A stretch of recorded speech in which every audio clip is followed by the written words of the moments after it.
আস্বাদনের প্রতি হয়েছি আমার অনাদিনাদি গোবিন্দেই উত্তর গোষ্ঠ বা ফেরত গোষ্ঠ আমার প্রাণ গোবিন্দ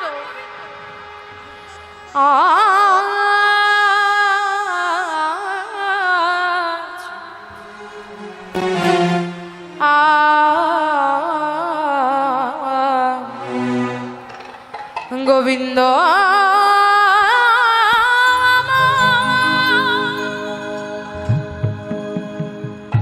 তার রাখাল গান আর গাভী গান নিয়ে আজ যমুনার তীরে মানুষ দেখে তোমার কি ভাব পারি যায় নাকি? যমুনার তীরে সমস্ত রাখাল গান আর ধেনুগান নিয়ে আজ নতুন নতুন খেলায় যেন মেতে আছে। আজ আমার অনাদিনাদি গোবিন্দের খেলা দর্শন করে পদকবি নাসির মা আজ পদ রচনা করল যে গোবিন্দ আজ খেলত খেলত সুন্দর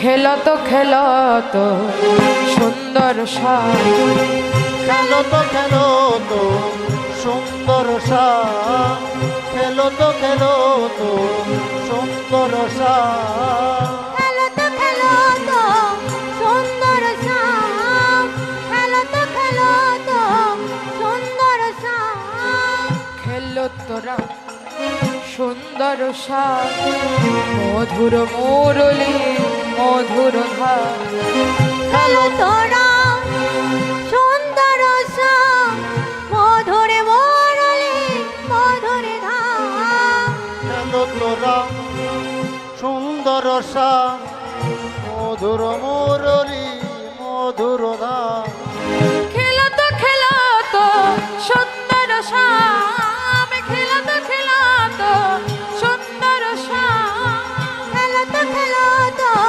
সুন্দর খেলত খেলত সুন্দর প্রিয় শ্রীদাম সুদাম মেলে তপন তনয়া তীরেতে খেলে রে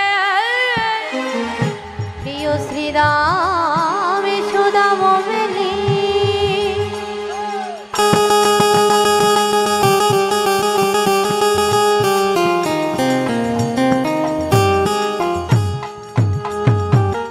তপন তনয়া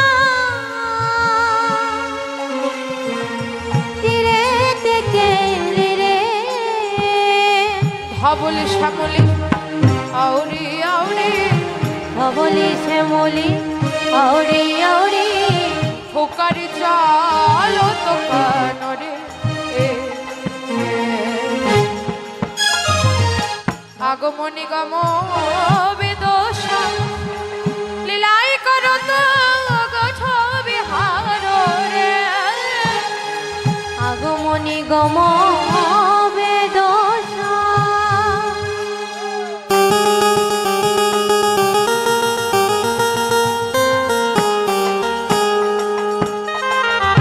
লীলাই করো তো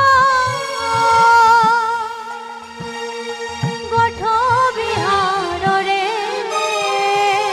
নাসির মাবুদ করত হিয়া নাসির মাহমুদ করত হিয়া চরণে শরণ দান হে নাসির মাহমুদ করত হিয়া নাসির মাহমুদ করত হিয়া চরণে শরণ দান রে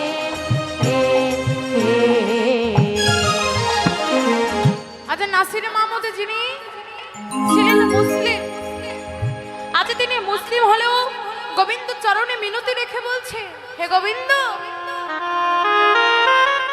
আমি জানি আমি যবন কুলে জন্মগ্রহণ করেছি আমি জানি আমার নিবেদনে তুমি নেবে কিনা তা আমার জানা নেই কিন্তু আমি যবন আমি এটা জানার সত্ত্বেও আমি তোমার ওই চরণের ভজনা করি প্রভু, যেন যবন বলে আমার ফেলে দিও না। জানো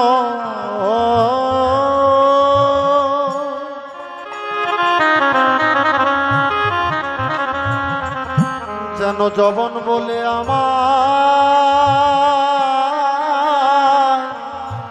ফেলে দিও না। ওই চরণের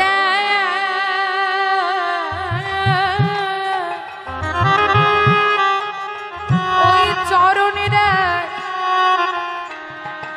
পাশে যেন যাব বলে ফেলো না।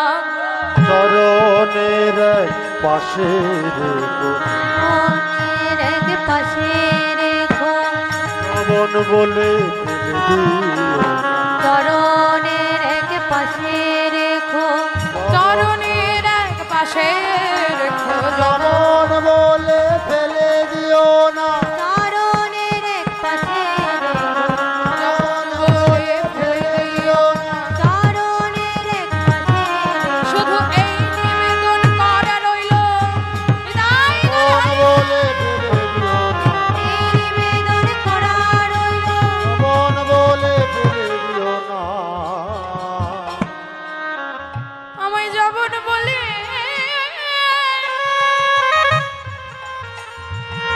ফেলে দিও না। ওই চরণের পাশে রেখো।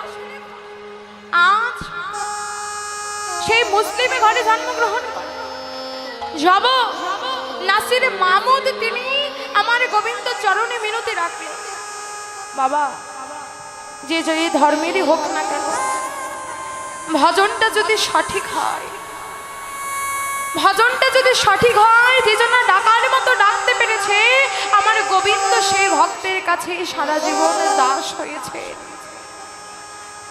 আজকে দেখো এমন সুন্দর মানব জনম আমাদের দিলেন গোবিন্দ। 84 লক্ষ জনে ভ্রমণ করে এমন সুন্দর দুর্লভ মনুষ্য জন্ম পেয়েছি।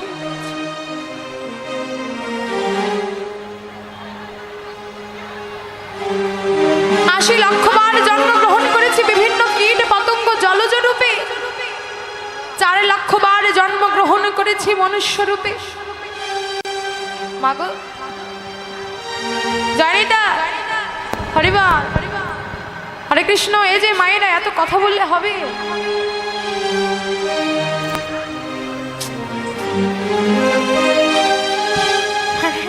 আর কিছু বলার নেই, সিলেবাসে আর কোনো ওয়ার্ড বাকি নেই। হরে কৃষ্ণ। মনে হচ্ছে কীর্তন ছেড়ে আমিও মায়েদের সাথে যাই গল্প করি, আমার খুব মনে যাচ্ছে। জানি তাই। হরে কৃষ্ণ হরিবা। দেখুন 84 লক্ষ জনে ভ্রমণ করার পরে এমন দুর্লভ মনুষ্যজন, বাবা এ কথা সবাই জানে, সবাই বুঝে, সব কীর্তনিয়া এসে বলে। আবার 4 লক্ষ বার এসেছে মনুষ্যকুলে। দেখুন কথাটা কোথা, 4 লক্ষ বার মনুষ্যকুলে এসেছি। এই মনুষ্যকুলে এসে অনেকে ভাববেন 4 লক্ষ বার মানব দেহ পেয়েছি, এবার হলো না, হয়তো পরের বার হবে। কিন্তু বাবা এই 4 লক্ষ বার মনুষ্য জন্ম তুমি এমনি এমনি পাওনি, এমনি এমনি পাওনি। হয়তো কতবার জন্মগ্রহণ হয়েছে এমন কোন দেশে, যেই দেশে কখনো হরি নাম কেউ কোনোদিনও শ্রবণ করেনি। ও মাসি, বাড়ি যাচ্ছ খাইতে? আচ্ছা আমাদেরটা সহ খাই। হ্যাঁ যাও। হয়তো এমন কোন দেশে জন্মগ্রহণ করেছে যেই দেশে কোনোদিনও হরি নাম কি জিনিস তা জানে না। হয়তো এমন কোন জায়গায় জন্মগ্রহণ করেছে যেই দেশে কখনো হরি নাম পৌঁছায়। কি বাবা আছে এমন? কেন ওই আফ্রিকার জঙ্গল, অ্যামাজন জঙ্গল, এই জঙ্গলে যারা বসবাস করে তাদের মধ্যে কি কোনো সভ্যতা আছে? আর নিজের দেশের কথা বলছো কেন? মনুষ্য মানে তারা কি মানুষ নয়?